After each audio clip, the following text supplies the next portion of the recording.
Sifuna. Sifuna seems not to be aware of his title because...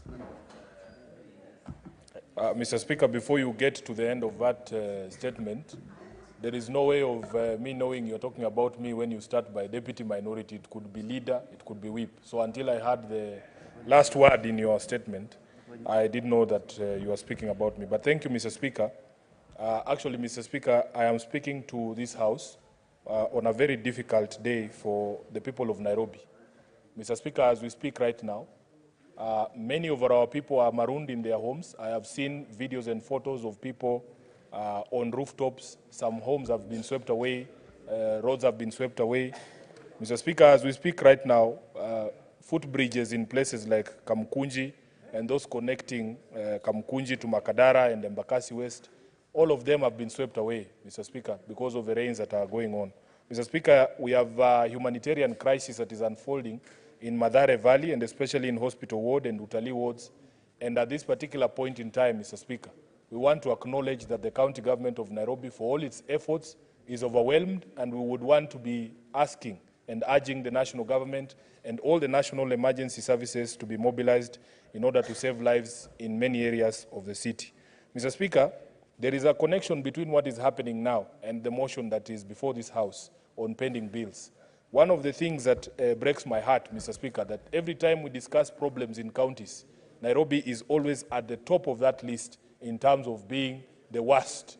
Mr. Speaker, you will remember that just a few weeks ago, we were discussing the question of pending remittances to pension funds, including LAP Fund and LAP Trust.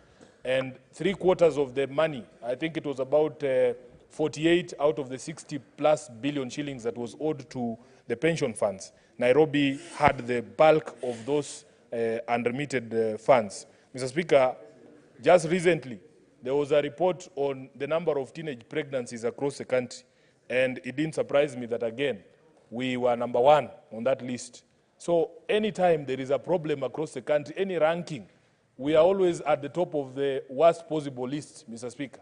And it is not another surprise that when we're discussing pending bills, out of the 160 billion that is owed by all the 47 counties, Nairobi has 107 billion out of that.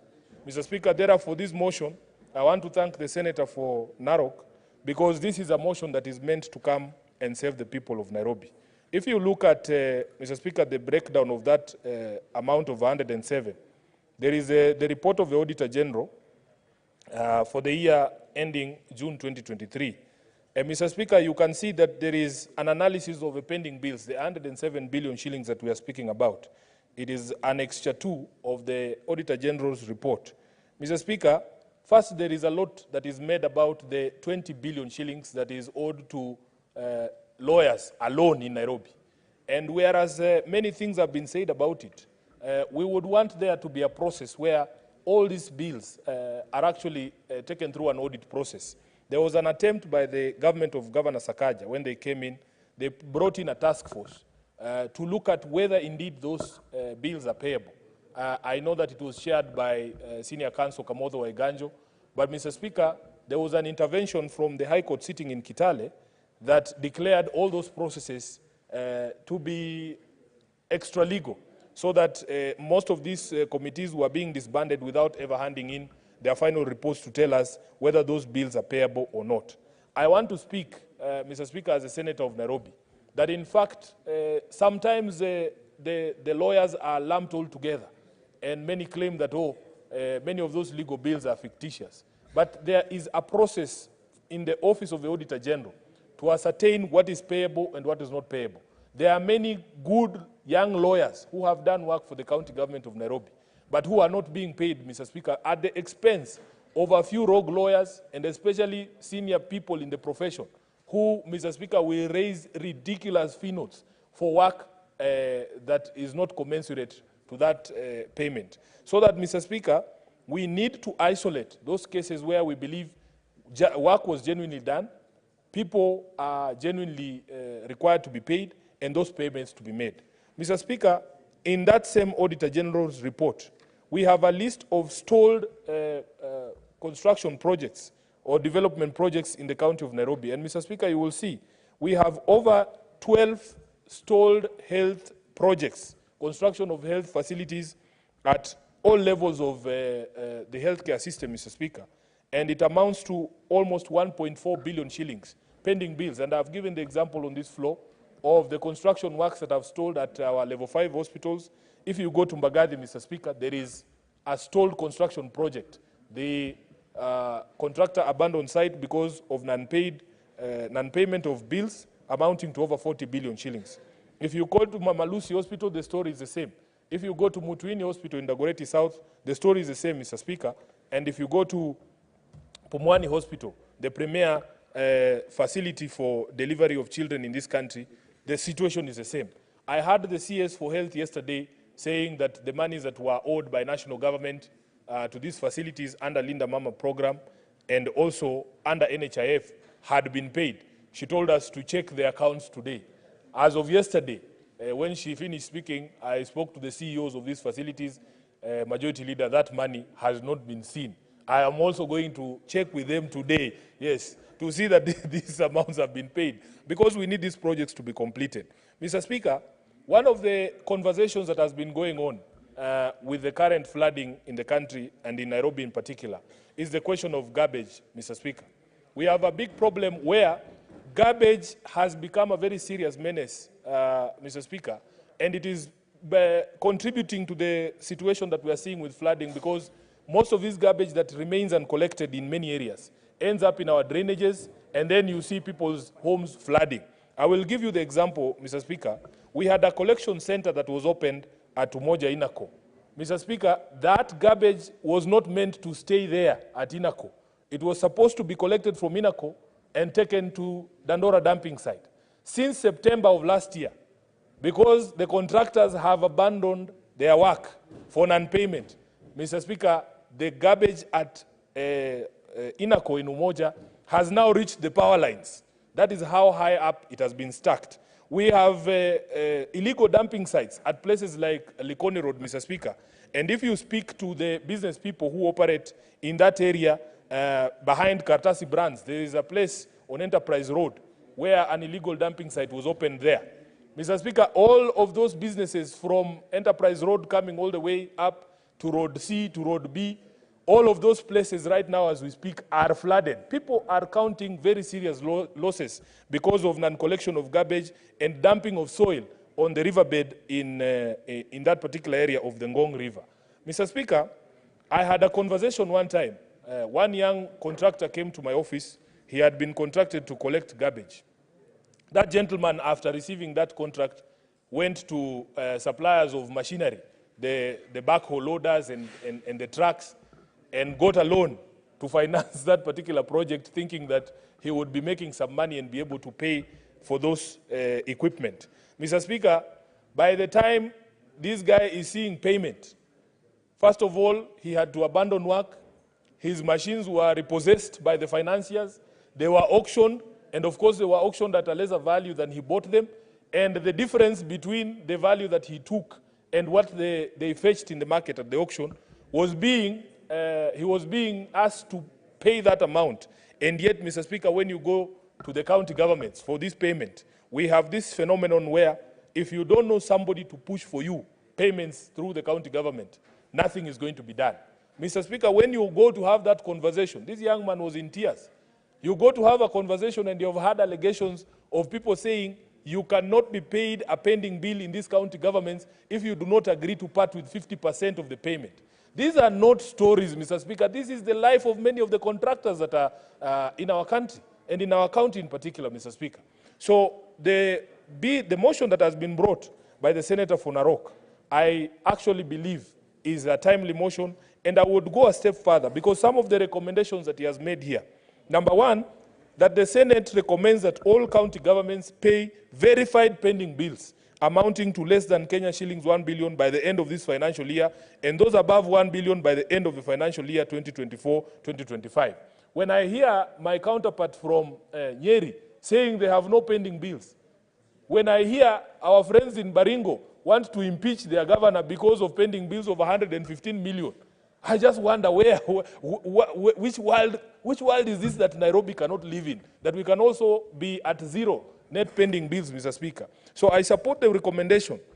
In fact, Mr. Speaker, I have been an advocate of ring-fencing money for pending bills, as you have heard.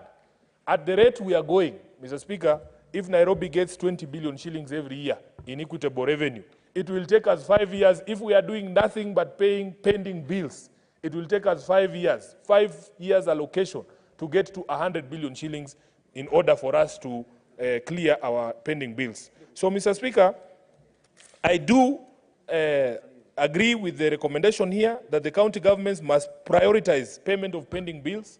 If those bills were being paid, the garbage collectors would be working.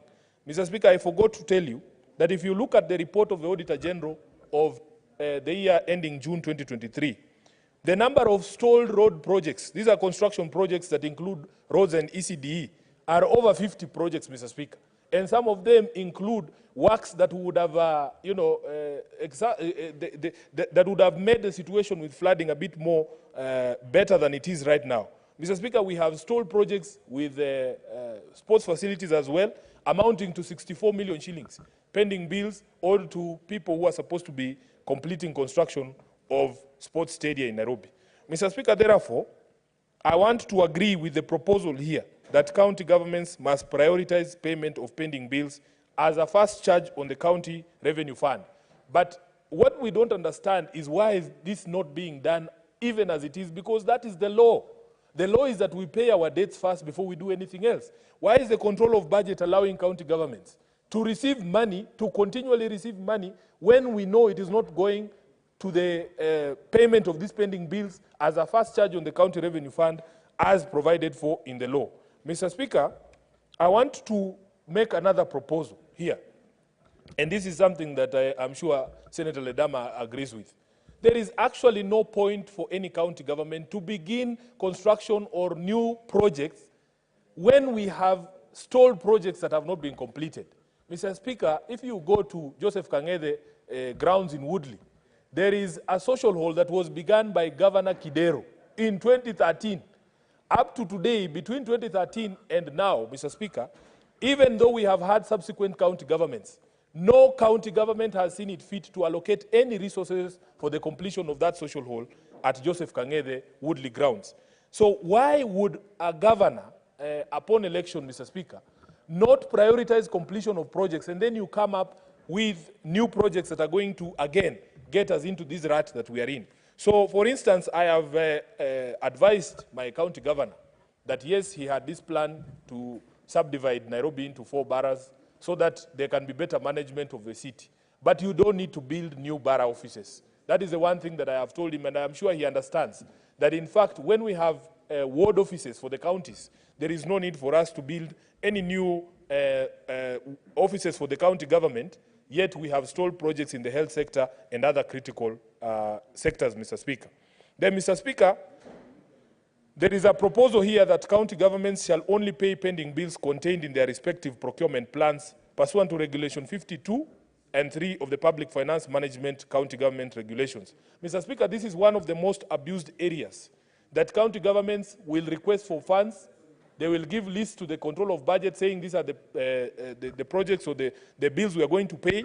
And when the money is released to them, Mr. Speaker, what do?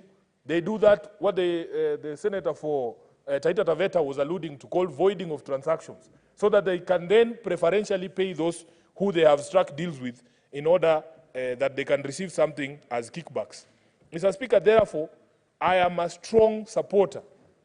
In fact, if today you tell me that we should ring-fence all the money that comes to Nairobi County government, we start paying off subcontractors, people who are working on our drainages, I don't think anybody in Nairobi would object if we were going to prioritize payment of the people who collect our garbage. I don't think anybody in Nairobi would complain if we said we are going to stop everything else, we are going to focus on this service delivery. Mr. Speaker, there is a meeting that had been called by the Office of the Deputy President for today to discuss this thing of the Nairobi rivers. Of course, for me, because I believe in the relationship between the national government and the county governments being kosher, I thought that it was a misplaced forum for us to discuss matters that are completely devolved. Mr. Speaker, we have thoughts on how we can improve Nairobi. Those of you who have traveled across the world, you see in places like Europe, their rivers are paved at the